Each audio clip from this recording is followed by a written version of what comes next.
unions adopt COVID vaccine mandates for their workers, a new legal battle is emerging. It pits public health needs against the First Amendment and the right to refuse the shot on religious grounds. Yeah, to help us break this down, we're joined by NBC News legal analyst Danny Savalas. Danny, good morning. So we've heard these reports of evangelical groups coaching their members on how to skirt these mandates.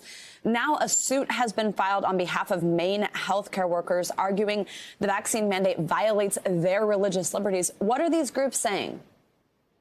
They're essentially saying that the vaccine violates their sincerely held religious beliefs.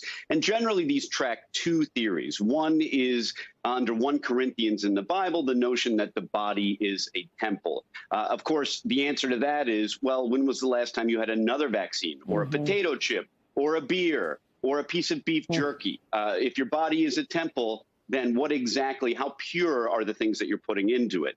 The other position is that this violates sincerely held religious belief against using fetal tissue. And some of this fetal tissue dates back to 1985. But those are the two main tracks that the objectors, or the ones claiming religious exemptions to vaccines, are advancing. So, Danny, what does the First Amendment protect, and how does that interact with public health measures like the vaccine mandate?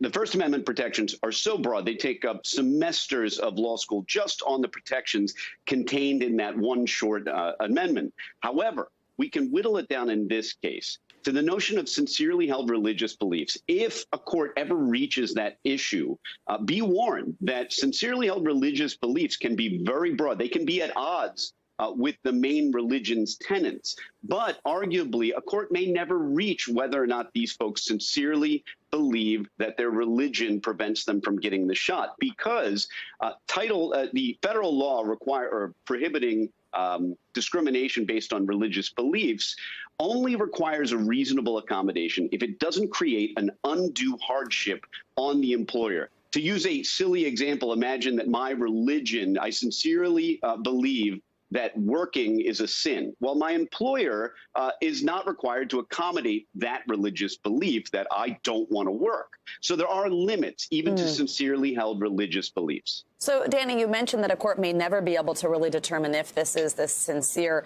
religious objection to the vaccine. But what's the process for trying to do so? I mean, how do they try to establish if this is true or if somebody just simply doesn't want the shot? Here's the mission, and this has been in some of the documents by Liberty Counsel that they have sent letters to employers. And the idea is this, that this is a reasonable accommodation. And because of that, we do reach the issue of sincerely held religious beliefs. And they even have an answer to my beef jerky argument, which is, look, just because this person has had vaccines in the past, just because they may have had a pepperoni pizza in the past, and your body is not a temple with a pepperoni pizza, unfortunately.